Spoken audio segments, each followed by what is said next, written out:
بسم الله الرحمن الرحيم. الحمد لله الذي أنزل على عبده الكتاب ولم يجعل له عوجا قيما لينذر بأسا شديدا من لدنه ويبشر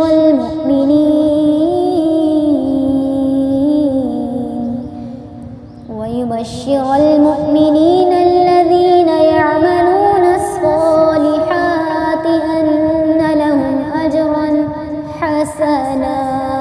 ماكثين فيه أبدا وينذر الذين